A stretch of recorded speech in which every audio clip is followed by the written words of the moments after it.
kita keseringan merasionalkan kesalahan gitu. Ini ya lah, yang lain juga melakukan hal tersebut, masa gua enggak? Ya lah, ini biasa aja kali, ini udah jadi hal yang biasa. Itu cara yang kedua, yaitu merasionalkan kesalahan gitu Bapak-bapak, Ibu-ibu. Kalau misalkan di teori psikologis dari Sigmund Freud itu namanya ego defense mechanism. Alhamdulillahi Rabbil Alamin Ar-Rahmanir Rahim Maliki Yawmiddin. Assalamualaikum warahmatullahi wabarakatuh. Alhamdulillahirabbil alamin wassalatu wassalamu ala asrofil anbiya'i wal mursalin wa ala alihi wa sahbihi ajma'in. Amma ba'du. Yang terhormat ayahanda sekalian dan ibunda serta kawan-kawan dan adik-adikku, puji syukur marilah kita panjatkan kehadirat Allah Subhanahu wa taala atas segala rahmat, nikmat dan karunia-Nya. Kita masih dapat berkumpul di masjid kita tercinta untuk melakukan kegiatan tamasa atau ta'amim malam Sabtu. Salawat serta salam tak lupa kita aturkan kepada junjungan kita Nabi besar Muhammad sallallahu alaihi wasallam, kepada keluarganya, para sahabatnya, para pengikutnya, yang insya Allah kita termasuk di dalamnya. Sebelumnya terima kasih kepada kawan saya Musa telah mempersilahkan saya dan untuk mengisi pada kegiatan malam hari ini. Dan terima kasih juga kepada ayahanda, ibunda, kawan-kawan dan adik-adikku semua yang telah meluangkan waktunya di tengah kesibukan-kesibukan seperti bekerja, berkuliah, dan kesibukan-kesibukan lainnya, tapi tetap dapat meluangkan untuk hadir di masjid kita tercinta dalam kegiatan tamasa atau ta'amim malam Sabtu. Semoga semua urusan yang telah berlangsung, yang kita jalani, dapat dipermudah oleh Allah Subhanahu wa taala. Amin amin ya rabbal alamin. Sebelumnya, bagaimana kabar Bapak, Ibu-ibu? Gimana kabarnya? Alhamdulillahirabbil alamin. Semoga walaupun cuacanya pancaroba, kadang hujan, kadang enggak, tidak menentu, semoga kita tetap diberikan kesehatan oleh Allah Subhanahu wa taala.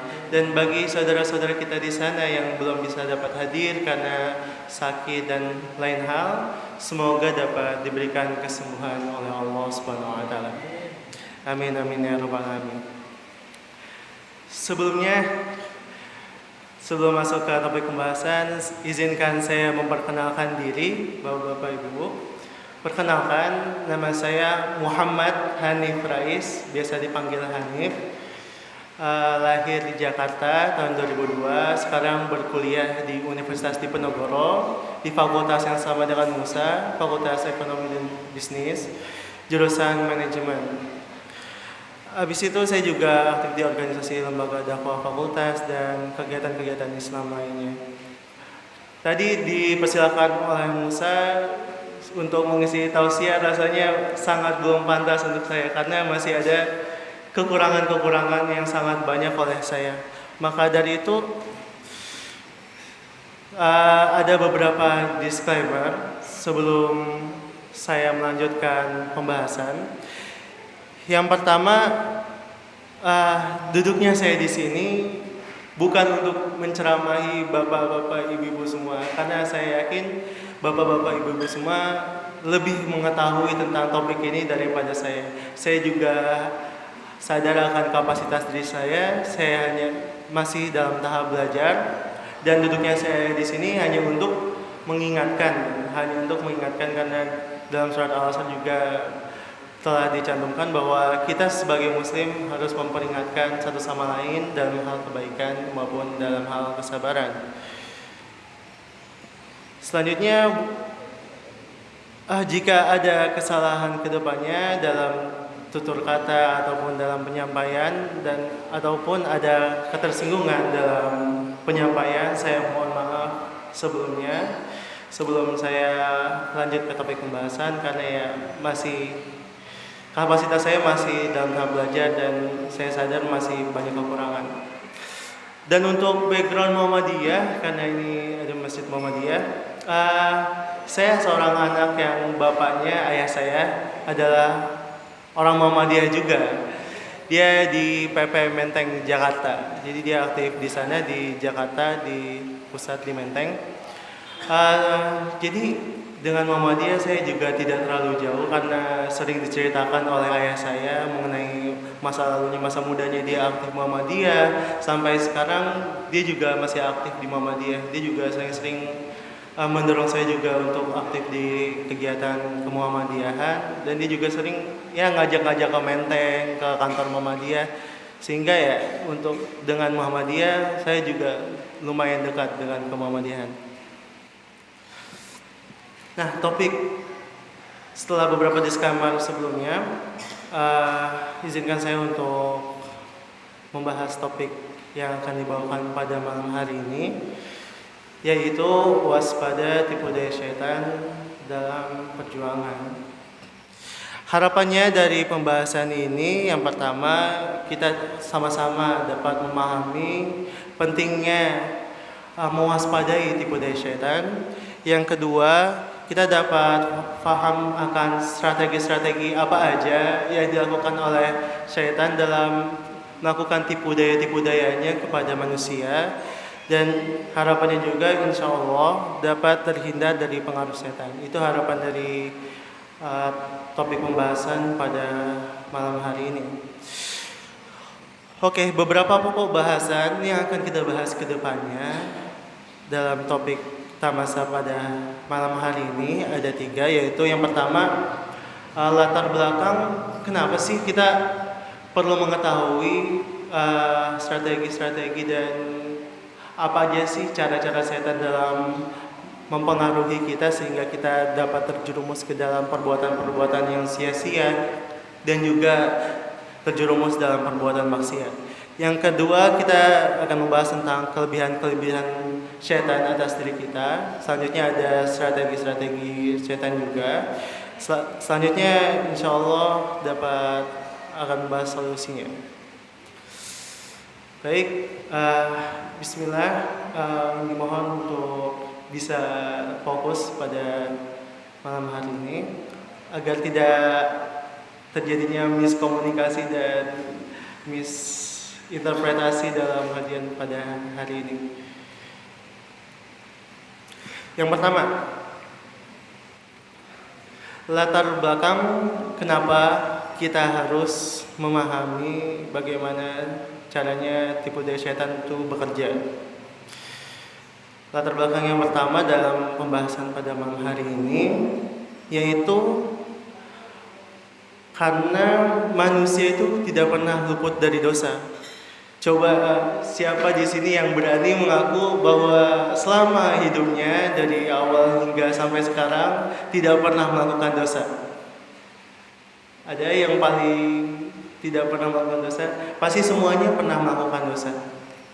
Karena kita sifatnya sebagai manusia punya ego, punya hawa nafsu, dan juga selain dari internal diri kita juga terus mendapat gempuran-gempuran dari setan yang mempengaruhi kita. Maka ada kalanya kita melakukan dosa seperti itu. Semua umat manusia pasti pernah melakukan dosa. Oleh karena itu kita juga harus tahu gitu. Selain mengendalikan diri kita juga harus tahu gimana caranya setan mempengaruhi diri kita. Yang kedua, setan juga telah diabadikan di dalam Al-Quran sebanyak 88 ayat dan banyak dikisahkan di kisah-kisah Nabi. Konteksnya dalam perjuangan seperti cerita Nabi Yunus yang dia merasa kalau umat ini kok kayak gak tobat-tobat, dan dibilangin gak berubah-berubah setelah beberapa hal yang dia lakukan. Lalu Nabi Yunus marah dan dia meninggalkan kaum tersebut karena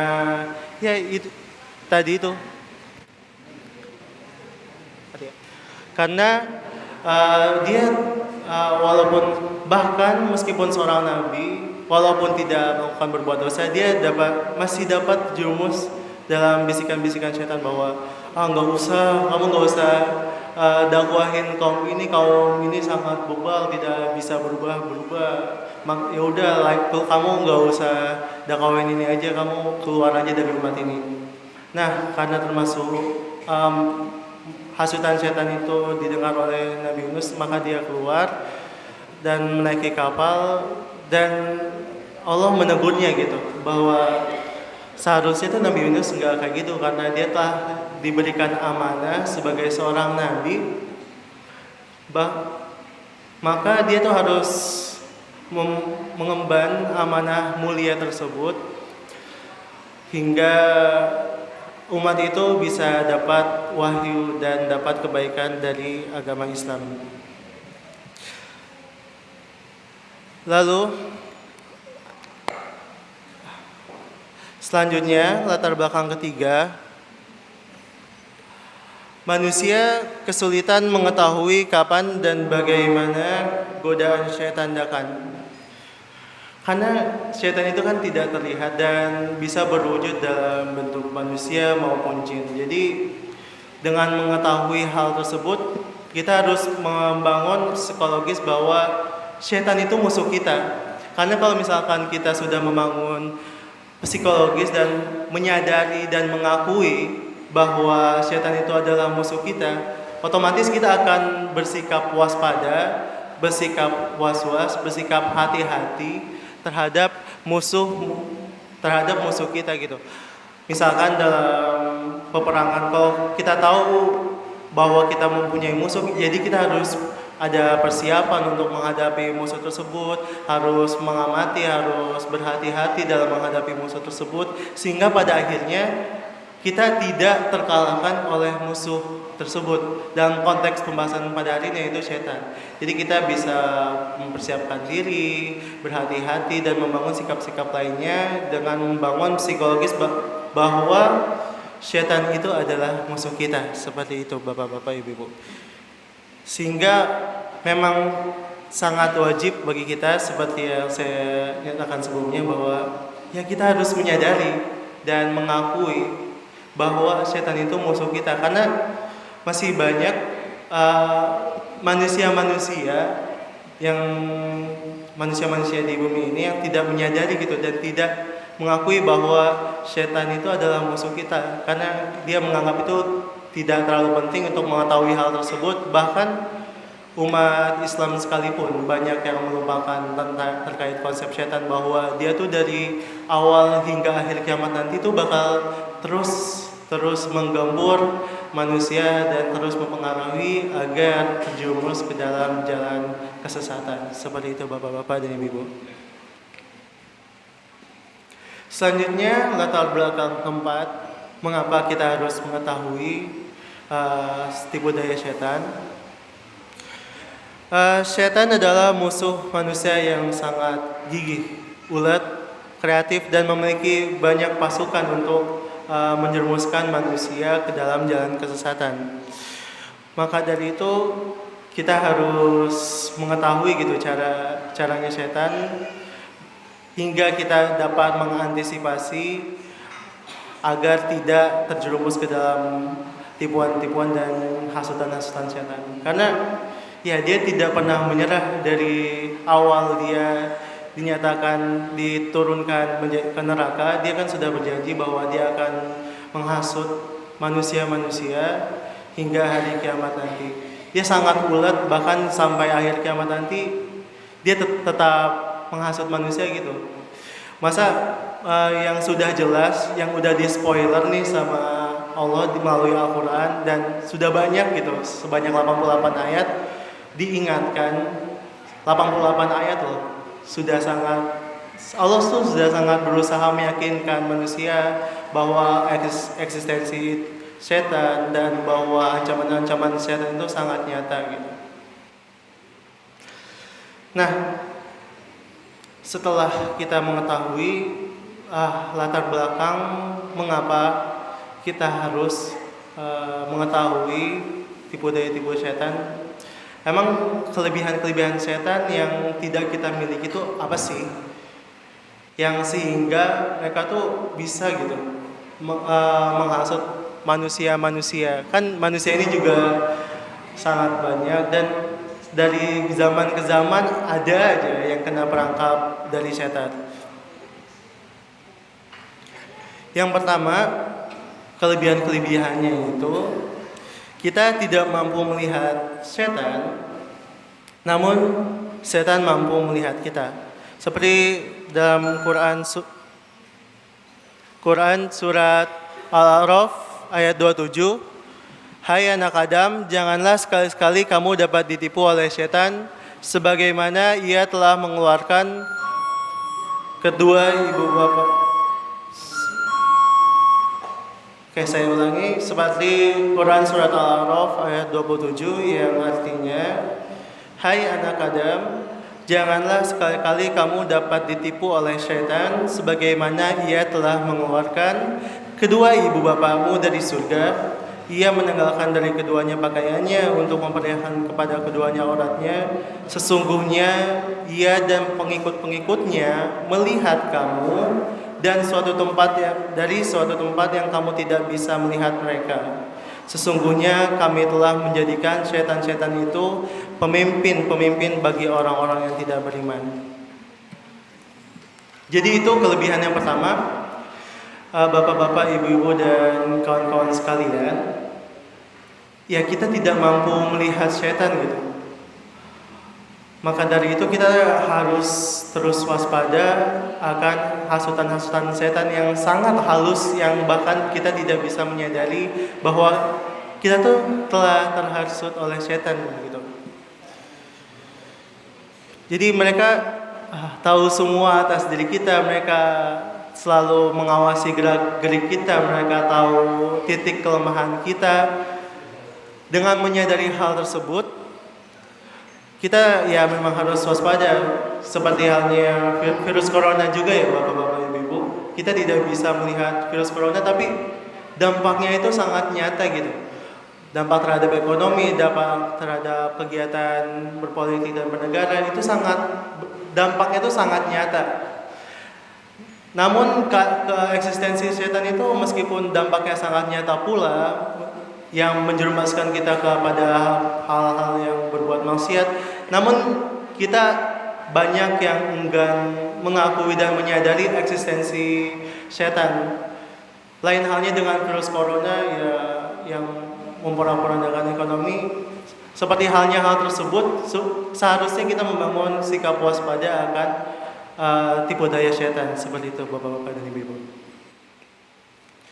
Yang kedua, kelebihan setan atas diri kita yaitu bersifat lihai, licik, dan kreatif.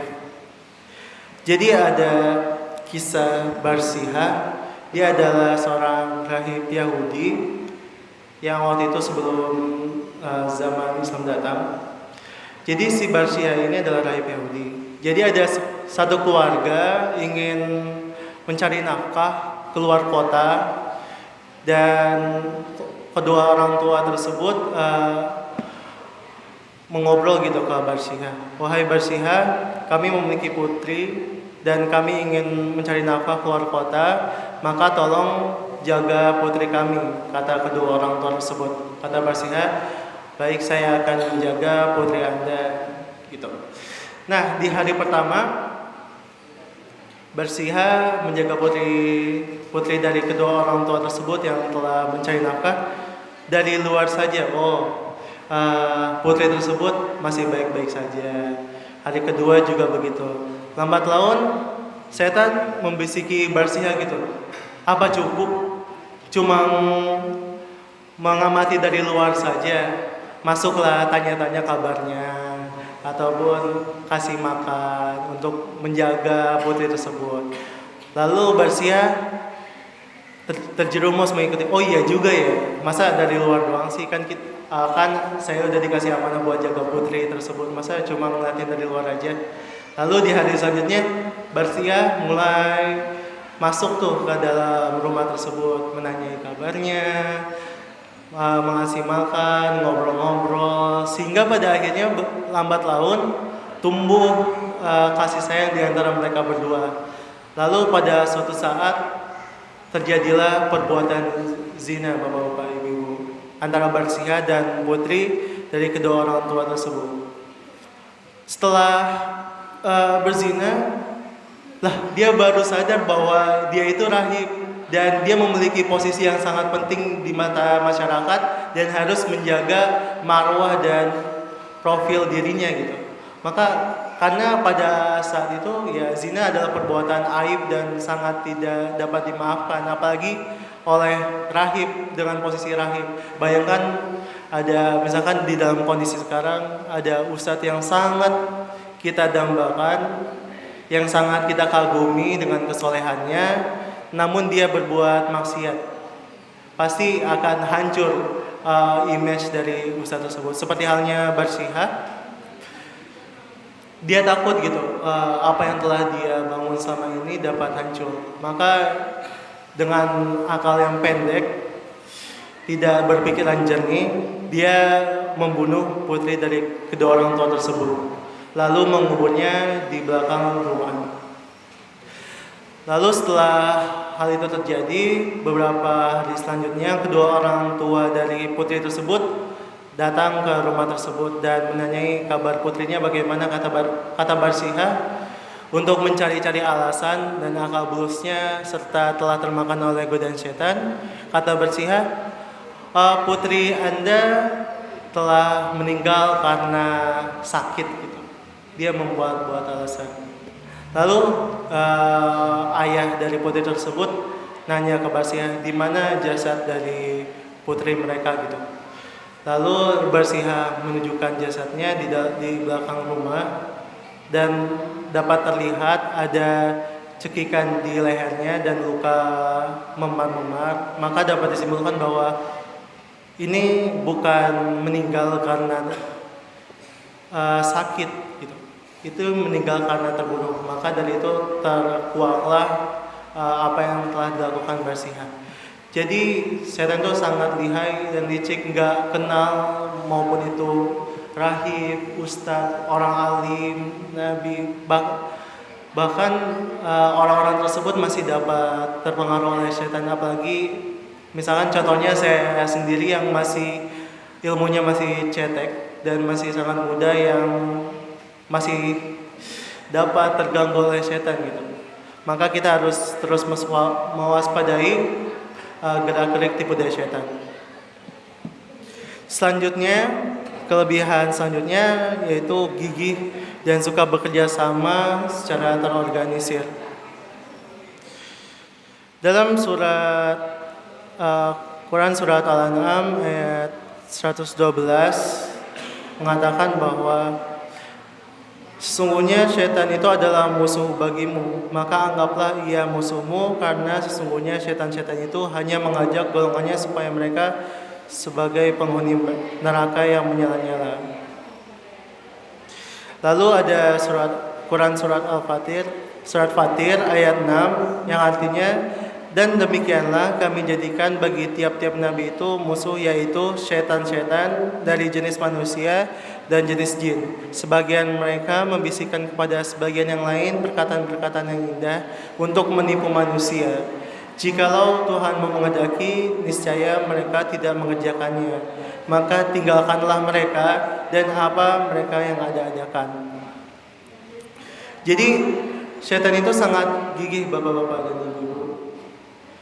Bahkan yang seperti saya katakan sebelumnya, dari awal dia diturunkan ke neraka sampai hari kiamat, dia tetap berjanji dan dia mempunyai visi yang sangat jelas gitu. Visinya yaitu untuk menjerumuskan kaum Nabi Adam untuk masuk ke neraka. Ada perkataan dari Ali bin Abi Thalib mengatakan bahwa kebaikan itu akan kalah dengan kejahatan yang terorganisir. Maka dari itu kita sebagai umat muslim tuh harus terorganisir juga, seperti halnya di dalam kemuhammadiyahan yang memiliki organisasi dan struktur yang jelas dan memiliki kegiatan yang jelas. Itu akan mengurangi kelebihan setan yang dalam poin ketiga, yaitu kejahatan yang terorganisir. Karena kalau misalkan kebaikan kita telah terorganisir, mempunyai visi yang jelas, masa kita kalah dengan setan? Setan aja mempunyai visi yang sangat jelas dan sangat berpegang teguh terhadap visi tersebut, yaitu ingin menjatuhkan kaum Nabi Adam. Masa kita yang umat muslim yang telah diperingatkan oleh Allah Subhanahu wa taala berkali-kali tidak mempunyai visi yang jelas dan terombang-ambing gitu. Jadi kita harus sebagai umat muslim harus terorganisir juga. Tapi tenang saja, di antara kelebihan-kelebihan itu setan tuh punya kelemahan yang sangat fatal gitu. Karena seperti dalam surat Ibrahim ayat 22, dan berkatalah syaitan tatkala perkara hisab telah diselesaikan, sesungguhnya Allah telah menjanjikan kepadamu janji-janji yang benar, dan aku pun telah menjanjikan kepadamu, tetapi aku menyalahinya, kata syaitan. Sekali-kali tidak ada kekuasaan bagiku, yaitu syaitan, terhadapmu, melainkan sekedar aku menyeru kamu lalu kamu mematuhi seruanku. Oleh sebab itu janganlah kamu mencerca aku, akan tetapi cercalah dirimu sendiri. Aku sekali-kali tidak dapat menolongmu dan kamu pun sekali-kali tidak dapat menolongku. Sesungguhnya aku tidak membenarkan perbuatanmu mempersekutukan Allah sejak dahulu. Sesungguhnya orang-orang yang zalim itu mendapatkan siksaan yang pedih. Jadi kesimpulannya dari ayat Ibrahim ayat 22, setan itu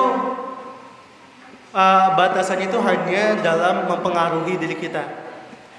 Setan tidak dapat mengendalikan apa yang kita lakukan, apa yang kita perbuat, apakah kita akan berbuat maksiat atau tidak.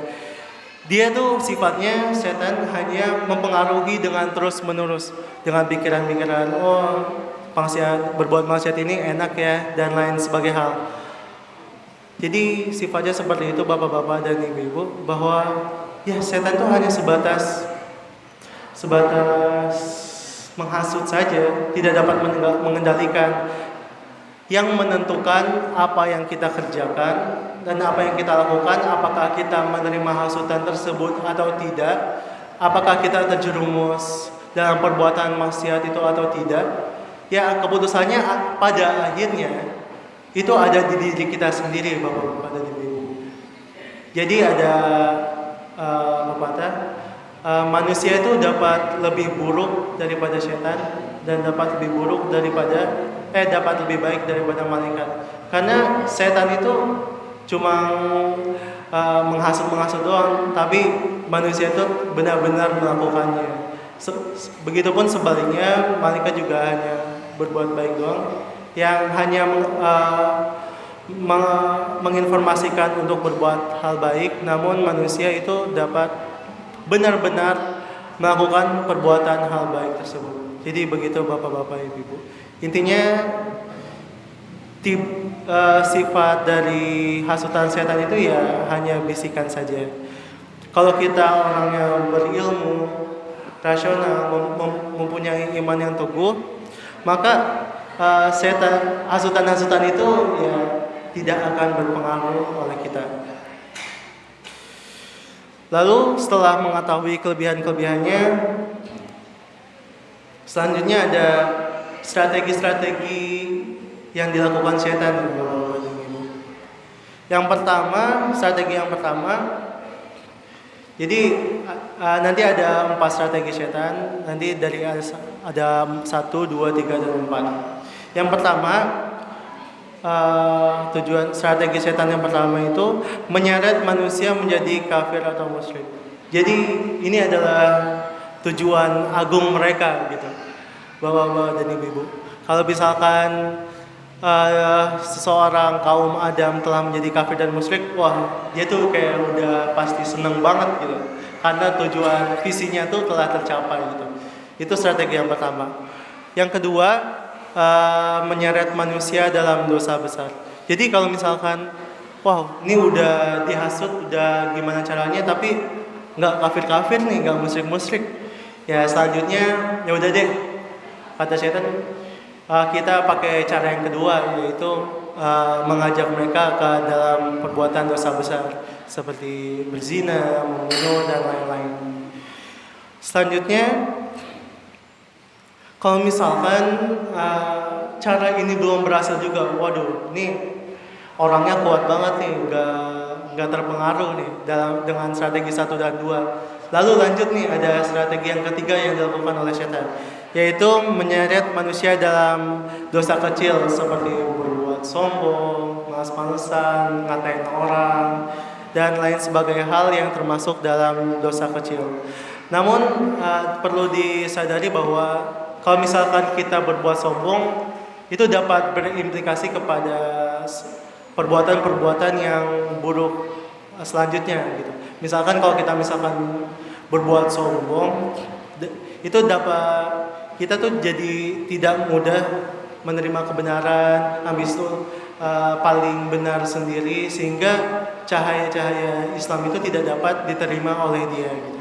Jadi perlu diwaspadai juga, meskipun cangkupannya ini adalah dosa kecil, itu tuh dapat berimplikasi kepada dosa-dosa yang lainnya dan dapat merugikan kita sendiri, dan pada akhirnya dapat menjerumuskan kita ke dalam perbuatan maksiat. Lalu kalau misalkan 3 cara di atas masih belum dapat mempengaruhi orang tersebut, kayak misalkan contohnya Musa nih, udah dijadiin kafir nggak bisa, habis itu diajakin perbuatan dosa besar juga nggak bisa, habis itu dihasut buat melakukan perbuatan dosa kecil juga nggak bisa. Waduh, ini gimana nih caranya untuk menjerumuskan Musa ini? Lalu ada cara yang terakhir, yaitu menyeret manusia untuk mengerjakan perbuatan yang sia-sia, seperti bermalas-malasan, habis itu tiduran doang, melupakan perbuatan yang sia-sia gitu, main game seharian yang tidak bermakna dan tidak berfaedah dan tidak menghasilkan suatu kebermanfaatan dalam hidupnya. Seperti kalau misalkan saya sendiri sebagai mahasiswa, kalau liburan tuh kan nggak ada perkuliahan, habis itu nggak ada kegiatan organisasi juga udah selesai. Nah itu bisa masuk tuh, misalkan tiduran aja lah seharian, nggak apa-apa lah, main game aja, habis itu ya udah jalan-jalan aja berlama-lama.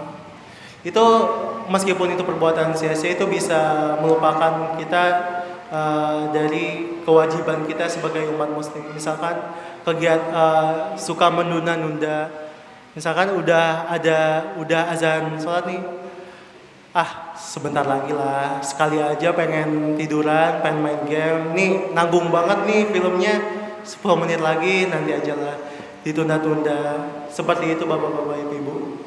Jadi tadi adalah beberapa strategi yang di-set gitu oleh setan. Yang pertama yaitu membuat orang menjadi kafir, yaitu tujuan agungnya emang visinya dari awal. Yang kedua itu membuat orang melakukan dosa besar. Yang ketiga membuat orang melakukan dosa kecil. Kalau nggak bisa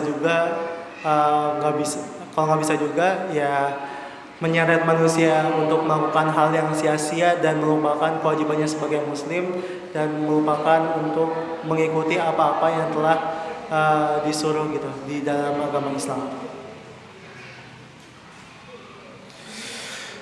Dan perlu diketahui juga bahwa selain kelebihan-kelebihan tersebut, setan juga datang dari berbagai arah juga, bapak-bapak dan ibu. Pasti pernah dengar setan tuh datang dari arah depan, belakang, samping kanan, dan samping kiri. Mungkin saya menginterpretasikannya, kalau misalkan dari depan, itu membuat seorang muslim itu tidak memikirkan masa depan gitu, tidak memikirkan masa depan. Mungkin yang bisa lebih jauhnya lagi, tidak memikirkan akhirat yang menunggu, yang akhirat yang abadi gitu. Karena di dunia ini juga hanya senda gurau, makanya setan juga mempengaruhi manusia yang gak usah mikirin akhirat lah, gak usah mikirin masa depan lah, gak usah mikirin karir, gak usah mikirin apa dampak yang terhadap dia lakukan. Pikirin aja yang senang-senang, kayak main game apa kayak yang membuat kamu senang pada saat ini. Jadi mungkin interpretasinya seperti tersebut. Jadi manusia tidak memikirkan akhirat yang sebenar-benarnya gitu, kayak tidak memikirkan surga, neraka, dan implikasi terhadap tindakannya, apakah ini dosa, apakah ini berbuat pahala atau tidak. Jadi seperti itu hasutan-hasutan setan kalau misalkan dari depan.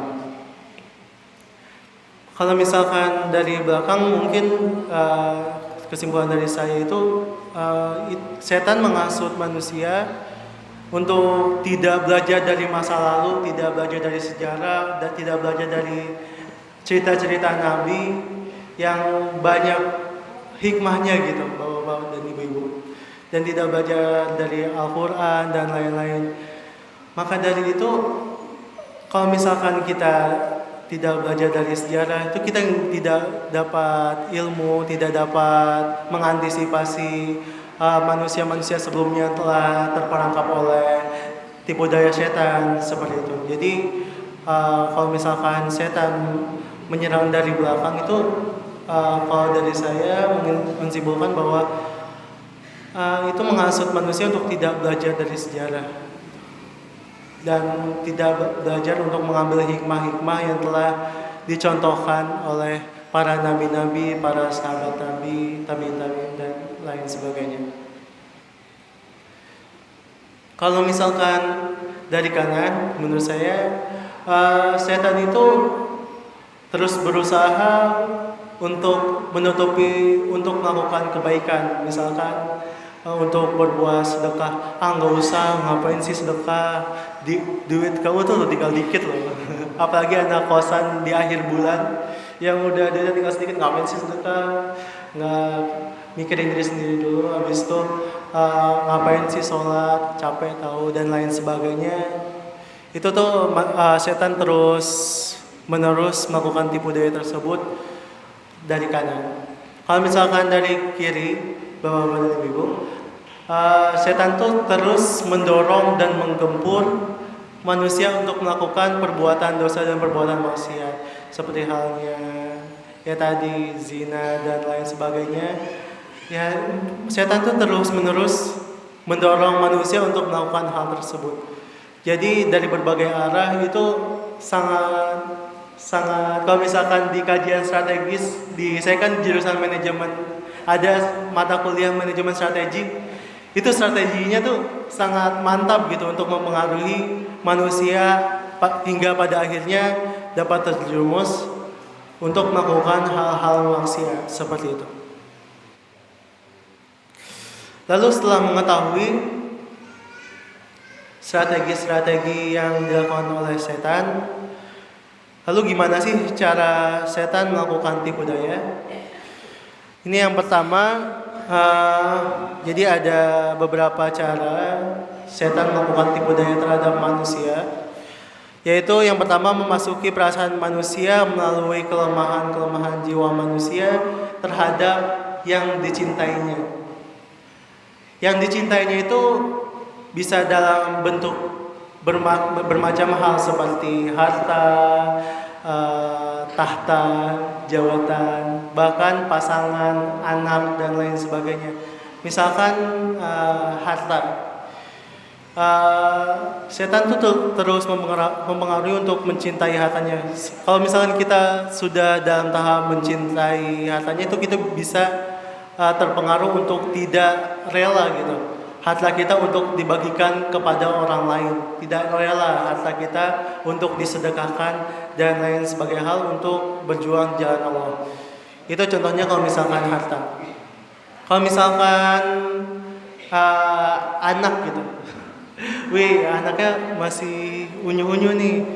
Kalau misalkan dalam konteks kemuhammadiyahan yang aktivis Muhammadiyah, aduh gimana ya mau ninggalin anak untuk berdakwah tuh gak enak atau gimana, kesian gitu. Itu juga mungkin bisa menjadi godaan-godaan setan gitu, dan hingga pada akhirnya terus bekerja keras gitu untuk menafkahi anak, tapi lupa akan kewajibannya untuk terus beribadah. Terus juga ada misalkan pasangan, kita mau melakukan kegiatan-kegiatan positif, habis itu kamu ngapain sih melakukan kegiatan seperti itu, mending sama aku aja dan lain sebagainya. Jadi terhadap objek yang dicintai itu bisa muncul, setan tuh bisa menyerang titik poin tersebut, titik poin yang terhadap objek yang kita cintai untuk mempengaruhi kita untuk melakukan hal-hal yang sebelumnya sudah kita bahas. Lalu selanjutnya, cara selanjutnya membisikkan perkataan yang indah yang menipu, atau berasionalkan kesalahan yang kita lakukan. Misalkan contohnya, saya juga pernah melakukan hal ini. Mungkin saya pernah terjerumus dalam cara yang kedua ini ya. Waktu itu di sekolah ada ujian. Nah, kan di sekolah juga sangat menjunjung nilai ya, bapak-bapak, ibu-ibu. Jadi apalagi dan teman-teman semua tuh pada nyontek semua. Pada nyontek semua kan. Waduh, ini gimana? Nanti nilai jelek dimarahin orang tua atau gimana? Akhirnya saya juga pernah terjerumus untuk menyontek dan saya parah banget emang. Ya, tapi waktu itu memang kita keseringan merasionalkan kesalahan gitu. Ini ya lah, yang lain juga melakukan hal tersebut, masa gua enggak? Ya lah, ini biasa aja kali, ini udah jadi hal yang biasa. Itu cara yang kedua, yaitu merasionalkan kesalahan gitu, bapak-bapak, ibu-ibu. Kalau misalkan di teori psikologis dari Sigmund Freud itu namanya ego defense mechanism gitu, bapak-bapak, ibu-ibu, untuk merasionalkan kesalahan. Apalagi hal ini juga sering mengenai orang-orang yang kurang berilmu dan rasionalitasnya juga kurang gitu. Misalkan melakukan korupsi gitu. Waduh, kok masuk ke korupsi nih? Ini gue korupsi juga buat keluarga, buat nafkahin gitu. Jadi kita juga sering di masyarakat sering merasionalkan kesalahan gitu. Tidak mematuhi rambu lalu lintas juga sering kita juga melakukan merasionalkan kesalahan. Lalu selanjutnya ada cara yang ketiga, yaitu mengajak manusia untuk memuaskan keinginan tanpa batas dan rasa kecanduan untuk berbuat maksiat. Jadi di dalam diri manusia ada hawa nafsu ya, bapak-bapak, ibu-ibu.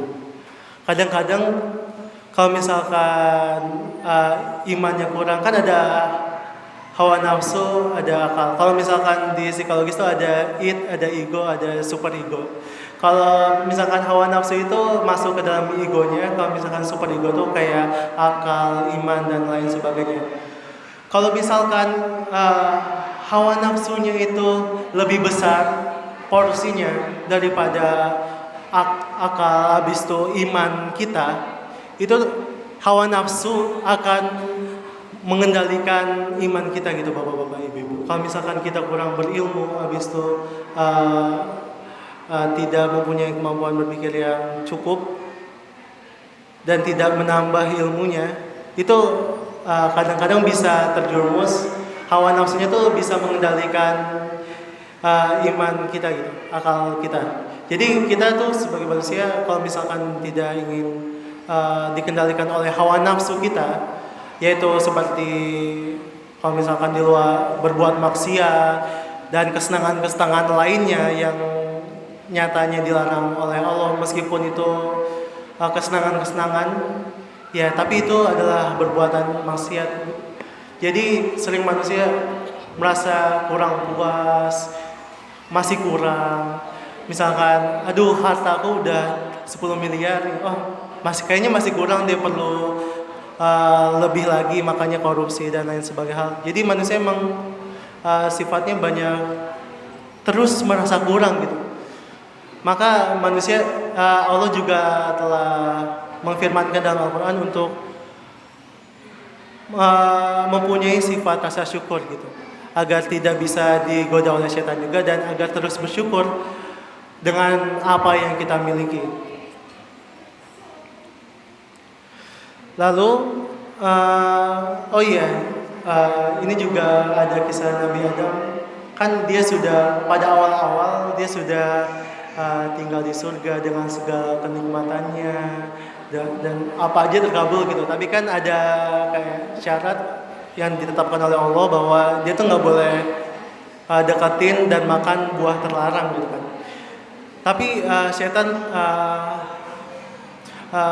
terus membujuk Nabi Adam untuk makan buah terlarang tersebut dengan iming-iming bahwa dia nanti bakal menjadi manusia yang kekal, habis itu menjadi raja semua makhluk di surga kayak gitu.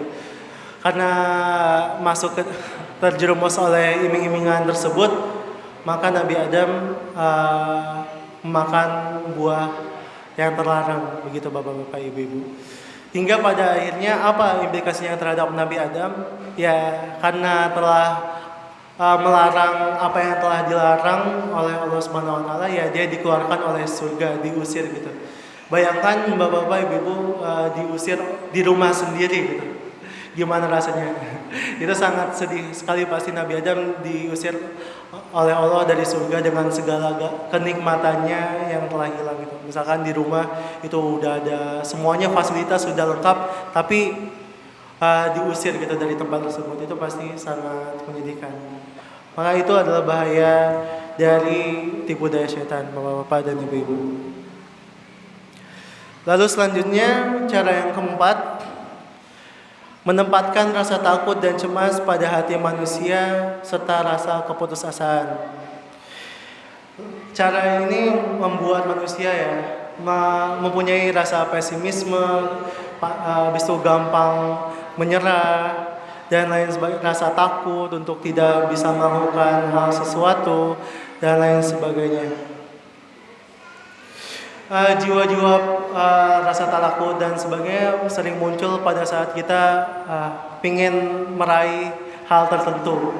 Misalkan kita pengen sebagai mahasiswa pengen IP-nya bagus gitu. Kalau konteksnya saya kan pengen IP-nya bagus. Tapi kadang-kadang jiwa pesimisme itu muncul. Lu jarang belajar, habis itu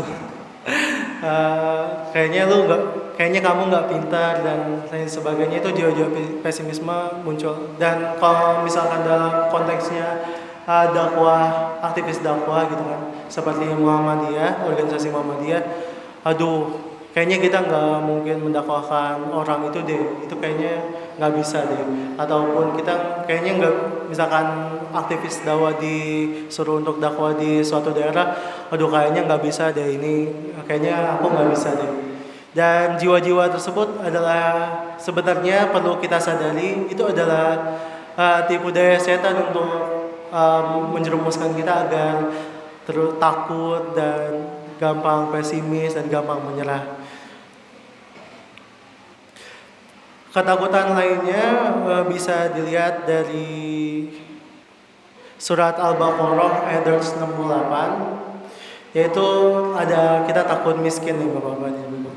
Yang artinya syaitan menjanjikan menakut-nakuti kamu dengan kemiskinan dan menyuruh kamu berbuat kejahatan, sedang Allah menjadikan untukmu ampunan daripadanya dan karunia, dan Allah Maha Luas lagi Maha Mengetahui. Perlu diketahui ya, kita juga sadar ya bahwa kita takut miskin, tapi kita harus ingat janji Allah bahwa semua itu udah ada rezekinya masing-masing gitu Bapak-bapak. Oke, karena keterbatasan waktu kita lanjut ya. Kita lanjut ke mungkin solusi yang bisa kita aplikasikan setelah mengetahui tipu daya setan. Yang pertama, terus menuntut ilmu dan memperkuat rasionalitas kita. Karena kalau misalkan orang yang berilmu itu dijamin untuk tidak bisa gitu terjerumus dalam tipu daya setan, karena dia sudah tahu strategi-strateginya, dia sudah tahu tipu dayanya, dia sudah tahu hal yang baik apa, hal yang salah itu apa, hal yang dilarang oleh Allah itu apa, hal yang diwajibkan oleh Allah itu apa. Kalau misalkan kita sudah mengetahui hal tersebut, kita itu jadi tidak mudah untuk terjerumus dalam tipu daya setan. Yang kedua, menjadi orang yang bersabar dan gemar bertaubat. Ada cerita Nabi Ayub, kan dia diuji oleh berbagai cobaan, penyakit, dia ditinggalkan keluarganya. Namun dia tetap bersabar gitu. Bahkan sampai setan juga frustasi gitu. Ini orang kok nggak terus bersabar gitu. Ini kapan hilang kesabarannya? Namun Nabi Ayub tetap bersabar. Jadi cara yang kedua, kita harus tetap menjadi orang bersabar dan gemar bertaubat.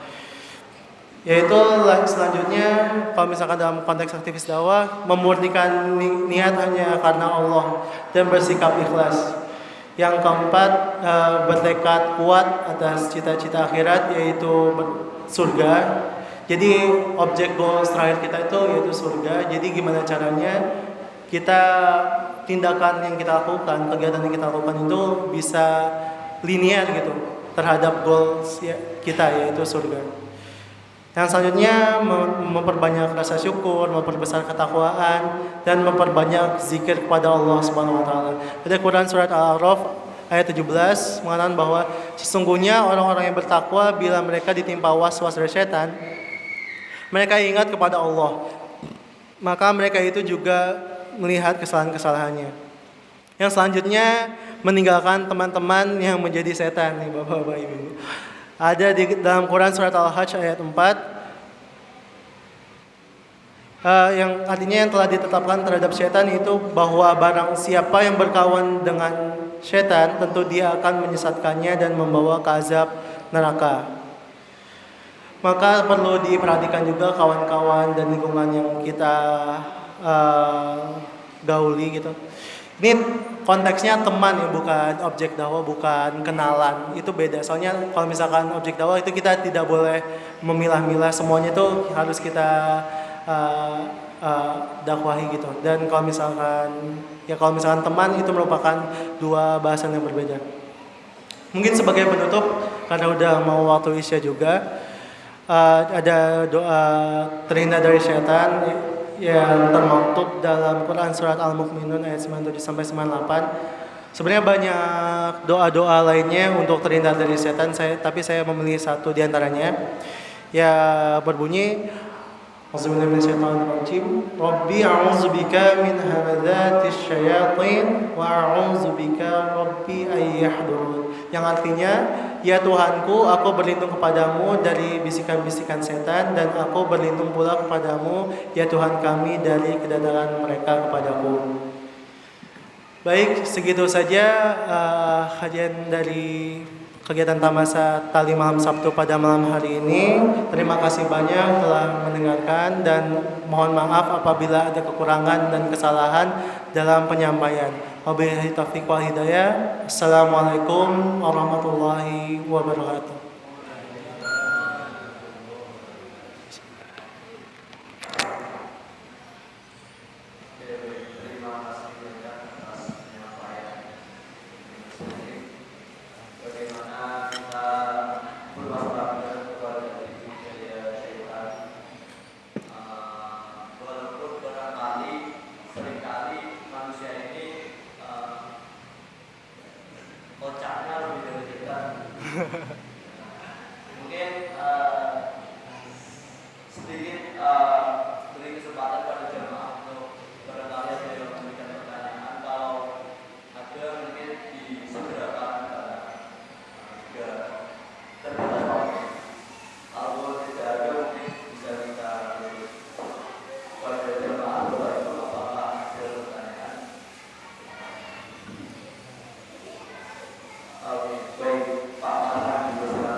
Waduh.